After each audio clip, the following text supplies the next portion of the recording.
খেলা শেষ হয়ে যাবে, জাপান আর কারা জানি ছিল, ব্রাজিল, জাপান আর ব্রাজিল ছিল। খেলা শেষ হয়ে যাওয়ার পরে যে জিনিসটা কেউ করেনি, জাপানিজরা সেই জিনিসটা করেছে। ওরাও পচা গন্ধ পেলে নাক দিয়ে শুনে, আমরাও পচা গন্ধ পেলে নাক দিয়ে শুনে। একটা পার্থক্য আছে ওদের সাথে, ওদের ওই সেন্সটা আছে, আমাদের হয়তো বা ওই সেন্সটা নেই। এবার আমি একটু, আপনারা এখানে সকলেই মেডিকেলের সাথে সম্পর্কিত, মেডিকেলের শিক্ষক, মেডিকেলের স্টুডেন্ট আপনারা, আমি আপনাদের একটা সাবজেক্টে, আমরা তো হাসপাতালের ফ্যাসিলিটি, ডাক্তারদের বেতন ভাতা দিয়ে বিভিন্ন বিষয়ে আমরা আলাপ করলাম, একটা বিষয়ে মনে হয় বোধহয় আমরা এড়িয়ে গিয়েছি। এই বিষয়টি একটু আমি আপনাদের সামনে তুলে ধরতে চাই। এই বিষয়টিতে আমি রীতিমতন আপনাদের হেল্প চাইছি, আপনাদের সহযোগিতা চাইছি আমি। সেটা কি? সেটা হচ্ছে যে স্বাস্থ্য এবং চিকিৎসা ব্যবস্থার সঙ্গে কিন্তু মেডিকেল ওয়েস্ট, মেডিকেল বর্জ্য ব্যবস্থাপনার বিজ্ঞানসম্মত সায়েন্টিফিক ডিসপোজ কিংবা অপসারণের বিষয়টা ওতপ্রোতভাবে জড়িত। আমরা যদি এখন সবাই একটা ইন্সপেকশনে বেরোই ঢাকা মেডিকেল কলেজে, খুব সম্ভবত ঢাকা মেডিকেল কলেজের প্রিন্সিপাল সাহেব এখানে আছেন, তারপরেও যদি বের হই আমরা ঢাকা মেডিকেল কলেজটাকে যদি রাউন্ড দিই, সবগুলা করিডোর যদি ঘুরি, আমার মনে হয় এই ব্যাপারে সবাই আমরা একটু লজ্জাই পাবো খুব সম্ভবত। তো এখানে আমার মনে হয় শুধু যে যারা এটার সাথে জড়িত, এই কাজটার সাথে জড়িত, এখানে শুধু যে তাদের দায়িত্ব তা না, এটা আমার মনে হয় আমাদের সকলের দায়িত্ব। এটা একটা কমন সেন্সের ব্যাপার। এই বিষয়টাকে বোধহয় আমরা কমন সেন্স হিসেবে নিয়ে এখানে যদি আমরা সবাই অবদান রাখি, সবাই যদি আমরা একটু একটু করে চেষ্টা করি, তাহলে আমরা একটা পরিষ্কার, শুধু নতুন বিল্ডিং হলে তো হবে না, বিল্ডিংটার পরিবেশটাকেও আমাদের রক্ষা করতে হবে। এবং পরিবেশটা যদি আমরা মনে করি শুধু যাদের দায়িত্ব ক্লিনিংয়ের তারাই করবে এটা, তাহলে আপনি শুধু নিজের ঘরটা নিয়ে, বাসাটা নিয়ে, আপনি ঘরটা, বাড়িটা নিয়ে যদি চিন্তা করুন, ধরেন আপনার বাড়িতে আপনারা 5-6 জন মানুষ থাকেন, আপনার ফ্যামিলি মেম্বার সবাই 5-6 জন মানুষ থাকেন, আপনার একার দায়িত্ব হচ্ছে, আমরা একটা ঘটনা মানে আমরা চিন্তা করি বিষয়টাকে এভাবে, আপনার একার দায়িত্ব হচ্ছে যে আপনি পুরো বাড়িটা, প্রত্যেকটা রুম বাথরুম সব পরিষ্কার করবেন, আর সবার দায়িত্ব হচ্ছে যে ময়লা করা। জাস্ট এইভাবে আপনি বিষয়টা চিন্তা করুন। সবার একমাত্র দায়িত্ব হচ্ছে প্রত্যেকটা ঘর বাথরুম তারা ময়লা করবে, অগুছালো করবে, আর আপনার দায়িত্ব হচ্ছে আপনি পরিষ্কার করবেন। বলেন তো আপনার কেমন লাগবে? আর ইজ ইট পসিবল হিউম্যানলি? 5-7 জন মানুষ মিলে ময়লা করবে, একজন মানুষ মিলে সারাদিন শুধু পরিষ্কার করবে, এটা সম্ভব? তো ঠিক হসপিটালের বিষয়টা এরকম। এখানে ডাক্তার বলুন, নার্স বলুন, আপনারা যারা শিক্ষার্থী আছেন তারা বলুন, আমার মনে হয় এই বিষয়টা সবাই যদি আমরা সচেতন হই, এই বিষয়টা বোধহয় আমরা পরিবর্তন করতে সক্ষম হব।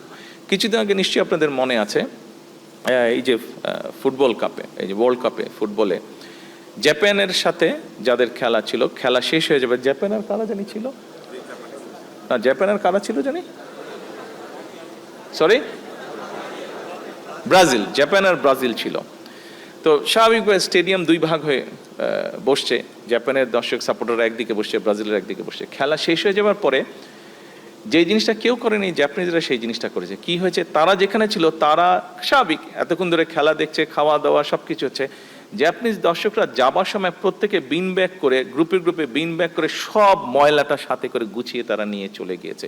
এই ঘটনাটি এইবার আপনারা হয়তো দেখেছেন, কিন্তু এই ঘটনা আমি আগেও দেখেছি, গতবারও আমি দেখেছি, বিভিন্ন জায়গায় দেখেছি, আমি নিজের চোখে দেখেছি একবার লন্ডনে, এটা নিজের চোখে দেখেছি। আমি একটা খেলা দেখতে গেছিলাম, সেখানে জাপানিজরা ছিল, আমেরিকান ফুটবল, জাপানিজ আর আমেরিকা খেলছিল ওখানে, সেখানে আমি দেখেছি ওটা খেলাটা জাপানিজরা সুন্দর পরিষ্কার। ওখানে তো জাপানিজ সরকার তো বলে দেয়নি তাদেরকে এই তোমাদেরকে এটা করতে হবে, ওখানে তো জাপানের পক্ষ থেকে কোনো সিটি কর্পোরেশনের কেউ ছিল না যে পরিষ্কার করতে হবে, তারা নিজেরাই করেছে।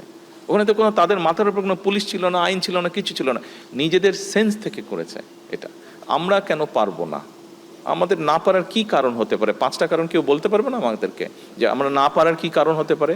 ওদেরও 2টা হাত, আমাদেরও 2টা হাত, ওদেরও 2টা পা, আমাদেরও 2টা পা, ওরাও পচা গন্ধ পেলে নাক দিয়ে শুনে, আমরাও পচা গন্ধ পেলে নাক দিয়ে শুনে, ওরাও ময়লাটাকে ময়লা দেখছে, আমরাও ময়লাটাকে ময়লা দেখছে। একটা পার্থক্য আছে ওদের সাথে, ওদের ওই সেন্সটা আছে, আমাদের হয়তো বা ওই সেন্সটা নেই। এই সেন্সটা আমাদেরকে গ্রো করতে হবে। এই সহযোগিতাটা আমি আপনাদের সকলের কাছে চাই। এখানে যারা উপরে স্টুডেন্টরা বসে আছেন, ডাক্তাররা বসে আছেন, ঘরে যারা বসে আছেন, প্রত্যেকের কাছে, আপনাদের কাছে এই সহযোগিতা যে আসুন না আমাদের হাসপাতালগুলোকে আমরা একটু ক্লিন রাখার চেষ্টা করি, একটু ক্লিন করি আমরা।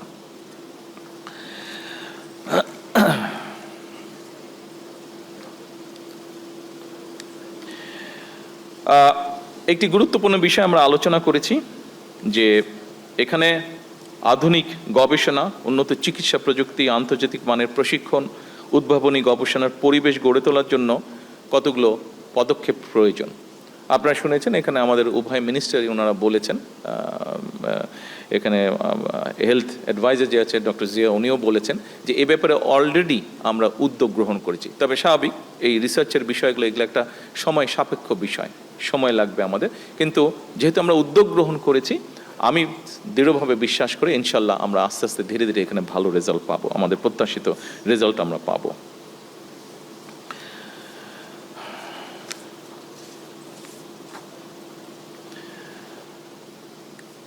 পরিশেষে আমি একটা এখানে কথা বলতে চাই।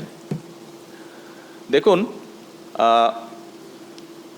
আমি যেটা প্রত্যাশা করি একজন রাজনৈতিক কর্মী হিসেবে, এখন যেহেতু সরকারের পরিচালনার দায়িত্বে আছি, আমি আমার ডাক্তারদের কাছে, যারা বর্তমানে চিকিৎসক আছেন, ডাক্তার আছেন, যারা উড বি ডাক্তার যারা হবেন, প্রত্যেকের কাছে আপনাদের আমার একটা প্রত্যাশা আছে।